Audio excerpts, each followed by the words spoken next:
aming bagong BAIC BJ30E. Hybrid na 4-wheel drive. So maganda siya kasi tipid siya sa gas. Kasi hanggat maaari, i-utilize niya yung kanyang electric motor.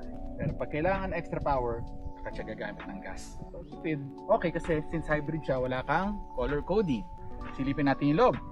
Una-una, maganda dyan, keyless entry siya. Meaning, kahit nasa bulsa mo yung susi, lumapit ka sa sasakyan, maglalak na siya, at pag umalis ka na, mag-automatic lock na siya, at sasara na siya mag-isa yung mga bintana niya at lahat. Okay, tara, pasok. So yan, naka-start na yan, wala ka maririnig. Parang golf cart ba? Kasi nga, electric siya eh. Yan, may 360 camera siya. Tapos, yung default driving ko, naka-eco. Pinakatipid na pwede. Kung medyo nasa highway na ako, minsan nilalagay ko siya sa sport. Ito lang yun, sport mode. Mas nagiging responsive siya. Hindi naman ako mahataw mag-drive. In-off ko lang yung alarm, pero kung ganyan may mga lumalapit na sasakyan, normally nag-a-alarm na siya na beep beep beep beep to remind you na may malapit na sasakyan, may sasakyan sa likod sa mga blind spot. Meron din siyang cruise control. Kunyari nasa highway ka, tapos parang hindi mapagod na nakagas, may cruise control siya eh. Hayaan mo lang siya mag-drive on its own.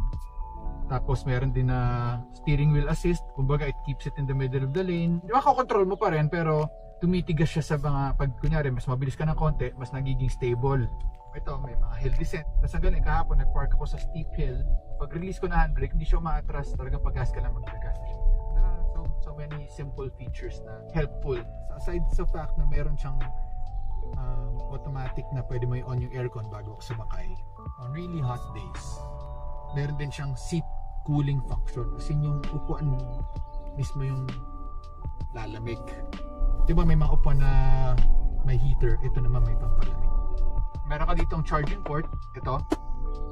Automatic charging siya. Bluetooth syempre siya, tapos pwede ka rin mag-mirror ng, kunyari naka-Waze ka, pwede mo i-mirror dito sa screen yung phone mo.